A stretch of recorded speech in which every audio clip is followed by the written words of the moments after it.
Okay, I think I'm beginning to achieve more reality vis-a-vis the situation that I've been describing. And I'm beginning to see the extent of the drawbacks, and those types of drawbacks, they're sort of, one is blinded to them when one gets this crush. And this is why it's very important to take a step back and look at the real situation. At the same time, I happen to know I don't really have any idea what the real situation is, but I can infer certain things, and due to various sources of clue or information, and I know that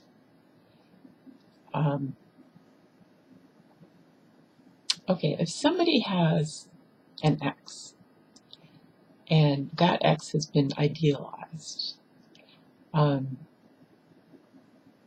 don't really stand a candle a chance to get on a real, actual person-to-person basis with them. I mean in like a so-called relationship. You can be a friend, but if that person holds a serious candle and serious grief at loss, and they're just clearly not over that ex, it puts you in the position of being either a friend, a therapist, a parent, and eventually, the way things go down in something like that is you become a stranger. You become like a devalued stranger because you're constantly being compared to an ideal situation which has like no basis in reality anymore, and it can't change because it's like fixed in that person's head that this is what it is. And so, basically you don't want to go there, because it's not going to do anything for you. Okay, there's maybe a few kinds of people who can go there. First of all, the masochists. And I kind of used to be a masochist, but it didn't last my whole life, thank goodness, because I did gain insight into that.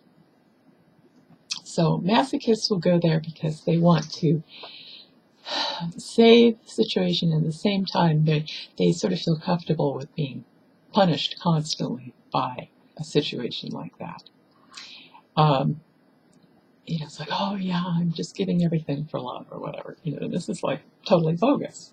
Okay, but the masochists, if that makes them happy, that's what they can do. Okay, the other type of person is somebody who's so magnanimous and so globally loving that they can just, and they have to be very, very strong.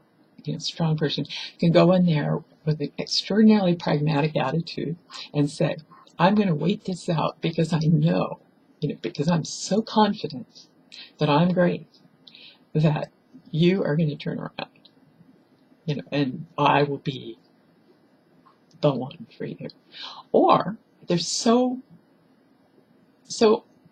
uber confident that they don't even care if they're the one for you.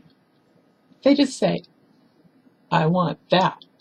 Okay, they don't care about any reaction particularly. It's sort of like whatever is there is there. And, ultimately that's really quite a healthy attitude. It just isn't where most of us are. Okay, maybe more people are than I realize. Okay, because having Asperger's, you're very specific, and so you feel like if you have one person, your energy is either going to be all yours, or you're going to be channeling it there, and it's not going to go off to like some previous thing, because if there was a previous thing, you just wouldn't be like interested in anything at all, because and here's that basic difference. You can't tell an Asperger's person that oh, you should have somebody because you don't want to be lonely. Because we're designed to be alone.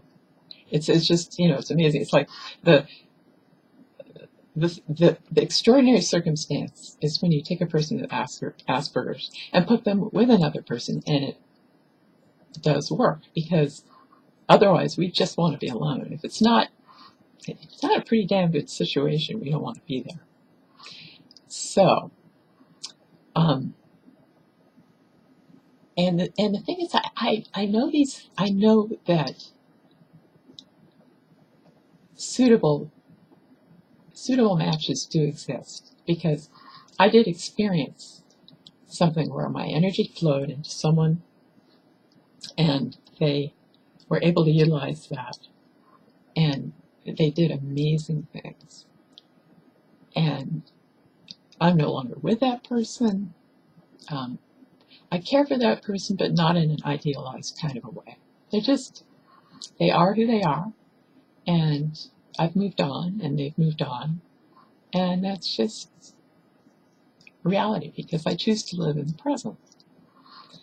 And so that doesn't mean I'm perfect, because things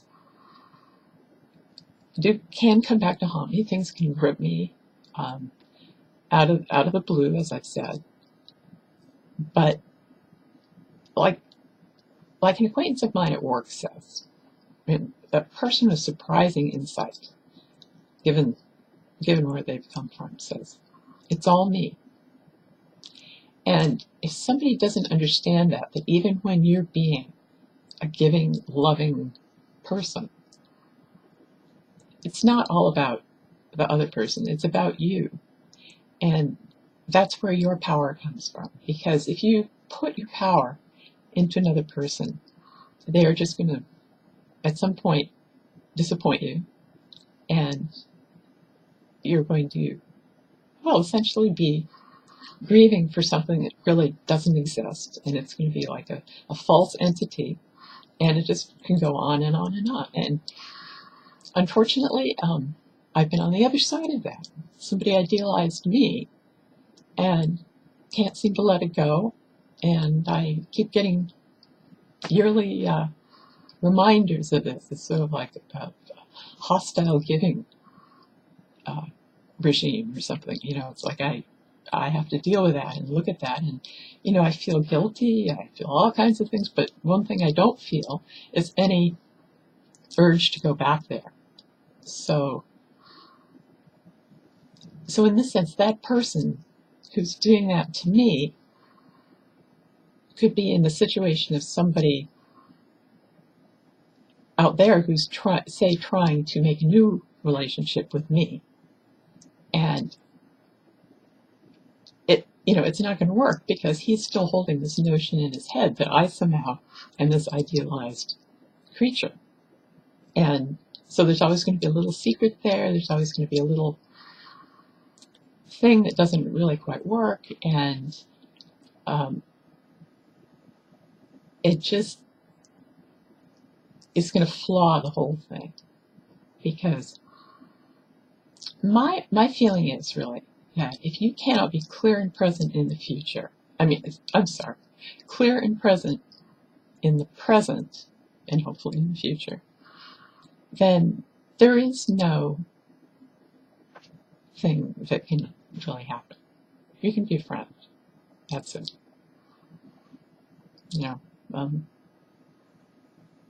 You try to support your friends. So, anyway, thank you.